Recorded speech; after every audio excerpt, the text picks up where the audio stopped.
नमस्कार मंडळी. ठरलं तर मग या मालिकेच्या पुढील ट्विस्टमध्ये आपण बघणार आहोत. प्रिया ही सुभेदारांच्या घरी राहायला आलेली असते आणि काही ना काही करून आता ती सायलीला त्रास देत असते. एके दिवशी सायलीच्या पायात पाय घालून सायलीला ती खाली पाडते. सायली खाली पडल्यावर सायलीच्या पायाला जखम होते आणि मग रूम मध्ये जाऊन सायली तिच्या पायाला मलम लावत असते. तर जेव्हा ती मलम लावत असते तेव्हा ती तुळशीपत्राची खून सुद्धा दिसत असते. तितक्यातच तिथे कल्पना येते. कल्पना तिला मलम लावताना बघते आणि तिच्या पायावरची खूनही बघते. तर कल्पना तिला विचारते की काय ग सायली, तुझ्याही पायावर अशीच खून आहे का? त्यावर सायली म्हणते की माझ्याही पायावर म्हणजे आणखी कोणाच्या पायावर आहे का? कल्पना म्हणते की अगं हो, तन्वीच्या पायावर सुद्धा सेम अशीच खून आहे आणि त्यामुळे तर आम्हाला समजलं की तन्वी किल्लेदार आहे म्हणून. ऐकून सायलीला मोठा धक्का बसतो. सायली विचार करू लागते की प्रिया तर एवढ्या वेळ आश्रमात राहत होती, आम्ही लहानाचे मोठे झालो, परंतु मी कधी प्रियाच्या पायावर अशी खून नाही बघितली. प्रियाचा खोटारडेपणा तर सायली समोर आलेला असतो, परंतु सायली विचार करत असते माझ्या पायावर ही तुळशीपत्राची खून कशी, आणि मीच तर प्रतिमाची खरी मुलगी नसेल ना, असा तिला डाऊट व्हायला लागतो. आणि मग तिला आठवतं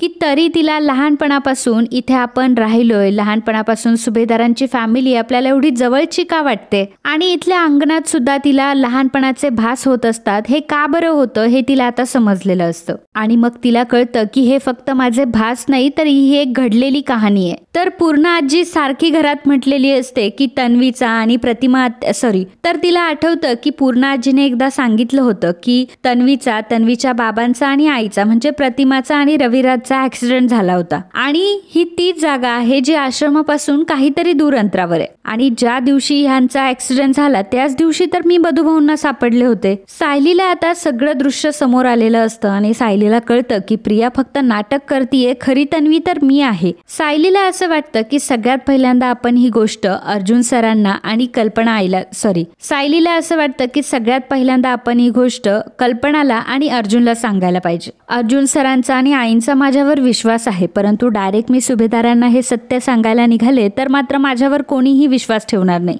सायली लगेचच अर्जुनला फोन करते आणि अर्जुनला घरी बोलावून घेते. अर्जुन घरी आलेला असतो. पाहतो तर प्रिया ही पूर्ण आजी आणि अस्मिता सोबत गप्पा मारत असते, परंतु अर्जुनला प्रिया ही अजिबात आवडत नसते आणि प्रियाला इग्नोर करून तो आता सायलीकडे जातो. सायलीने कल्पनाला सुद्धा रूम मध्ये बोलावून घेतलेलं असतं. कल्पना आणि अर्जुन सायलीला विचारत असतात की सायली, तू आम्हाला इथे का बोलावून घेतलंस? सायली आता तिच्या पायावरची जन्मखून अर्जुनला दाखवते आणि अर्जुन म्हणतो की सायली, ही जन्मखून तुझ्या पायावर कशी काय? सायली म्हणते ही माझी जन्मखून आहे आणि मी लहान असल्यापासून माझ्या पायावर आहे. परंतु आई, तुम्ही मला मगाशी सांगितलं की प्रियाच्या पायावर ती तुळशीपत्राची खून आहे म्हणून. तू प्रियाच्या पायावर तर अशी तुळशीपत्राची खून कधीच नव्हती, कारण लहानपणापासून आम्ही एकत्र वाढलोय आणि प्रियाला तर मी एवढं जवळून तर नक्कीच ओळखते. कल्पना सुद्धा आता सगळ्या गोष्टींचा विचार करू लागते आणि तिला आठवायला लागतं की तरी सुद्धा मला प्रतिमाची झलक सायलीमध्ये सारखी का दिसत होती. प्रतिमाचे प्रत्येक गुण सायली सारखे आहेत. आणि मग अर्जुनला आणि कल्पनाला आता सायली ही प्रतिमाचीच मुलगी असल्याची ओळख पटते.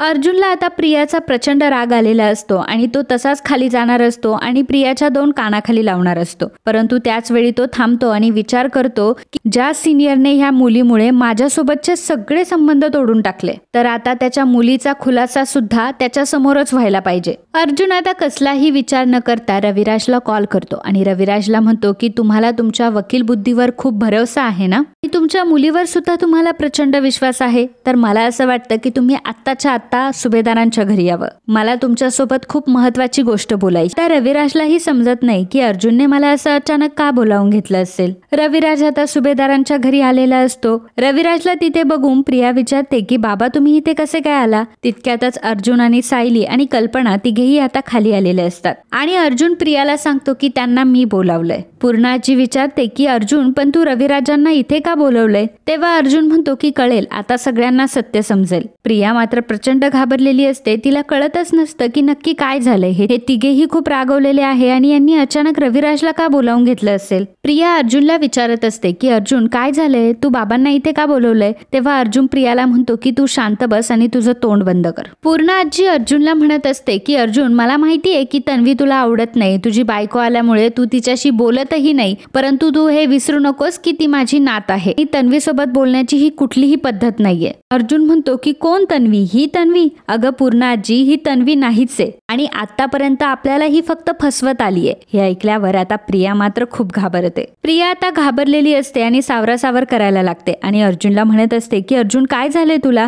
आणि तू माझ्याबद्दल असं का बोलतोय? तुला ह्या सायलीने काही भडकवलंय का? अर्जुन प्रियाला लांब ढकलतो आणि प्रियाला म्हणतो की माझ्या समोर उभं राहायची तुझी लायकी सुद्धा नाहीये. त्याच वेळी रविराज अर्जुनला म्हणतो की अर्जुन, तू तोंड सांभाळून बोल. आता त्या दोघांमध्येही वादावाद व्हायला लागतात. तेव्हा कल्पना म्हणते की जरा थांबा रविराज भाऊजी, तुमच्या घरामध्ये राहणारी ही जी तन्वी आहे ना, ती खरं तर बहुरूपी म्हणून आलीये. खरी तन्वी तर वेगळीच आहे. हे ऐकल्यावर सुभेदार कुटुंब आणि रविराज आता कल्पनाकडे बघू लागतात. प्रताप कल्पनाला म्हणत असतो की कल्पना, अगं तुला काय झालंय? आता तूही या दोघांची साथ देतेय का? अगं तन्वी आपली तन्वी आहे, असं का बोलतीयस? तेव्हा अर्जुन म्हणतो की डॅड, तुम्हालाही सत्य समजेल. अर्जुन सायलीला आता पुढे उभे करतो आणि म्हणतो की ही आहे तुमची खरी तन्वी. आतापर्यंत ही प्रिया फक्त तुम्हाला फसवत होती. अस्मिता म्हणते की अरे अर्जुन, स्वतःच्या बायकोच्या प्रेमात तू इतका बुडाला आहेस ना की तुला खरी तन्वी कोण आहे हेही ओळखू येत नाहीये. प्रताप म्हणतो की अरे हे सगळं काय चाललंय, कळेल का मला? अर्जुन म्हणतो की डॅड, तुम्हालाही माहित असेल की लहानपणापासून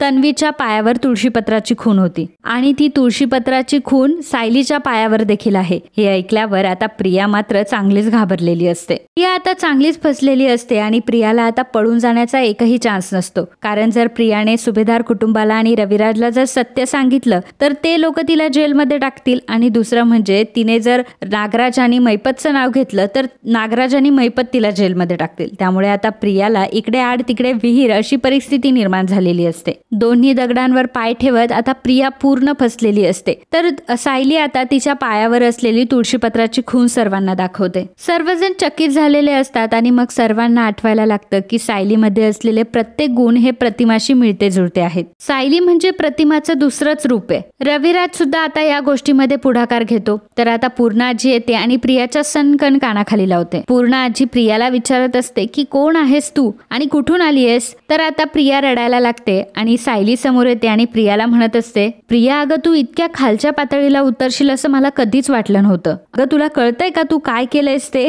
अगं तू खोटी तन्वी म्हणून राहिली, तू घरच्यांचा सगळ्यांचा विश्वासघात केला आणि सगळ्यात मोठा विश्वासघात केला ते रविराज काकांचा. हे सगळं तू का केलंस? आणि सगळ्यात महत्वाचं म्हणजे माझ्या पायावर तुळशीपत्राची खून आहे हे तुला कधी कळलं? प्रिया आता तू कुठेही पळून जाऊ शकत नाही. तुला आता सत्य काय आहे ते सांगावंच लागेल. तर प्रिया आता रडायला लागते आणि म्हणते की मला माफ करा. हे सर्व मला असंच समजलं होतं. एक दिवस हा रविराज किल्लेदार एका बाईचा आणि मुलीचा फोटो घेऊन फिरत होता, म्हणजे प्रतिमा आणि तुझा, आणि लोकांना तो विचारत होता की एक छोटी मुलगी आणि तिची आई काही वर्षांपूर्वी इथे ऍक्सिडेंट झाला होता, यांना तुम्ही कुठे बघितलंय का? आणि तुळशीपत्र असलेला खुनेचा खुलासा देखील रविराजांनी त्या माणसासमोर केला आणि मी ते ऐकलं होतं. त्याने आता नागराज आणि मैपतचं नाव तर घेतलेलं नसतं, परंतु स्वतःच्या गुन्ह्यांची मात्र कबुली दिलेली असते. ती विचार करते की जर तिने नागराज मैपतचं नाव घेतलं तर ते काही तिला जिवंत सोडणार नाही, परंतु जर यांना खरं सांगितलं तर हे जास्तीत जास्त तिला जेलमध्ये टाकतील. पुढे प्रिया सांगू लागते की तिथून पुढे मी माझ्या प्लॅनिंगला सुरुवात केली. मी सायलीचं गाठोडं पळवलं. प्रियाने तिच्या गुन्ह्यांची कबुली दिलेली असते आणि सांगितलेलं असतं की ती प्रिया आहे, तन्वी नाही. त्यामुळे आता पूर्ण आजी धक्क्यानेच खाली बसते आणि तिला आठवत असतं की कशा प्रकारे सायलीला ती नाही नाही ते बोललेली असते.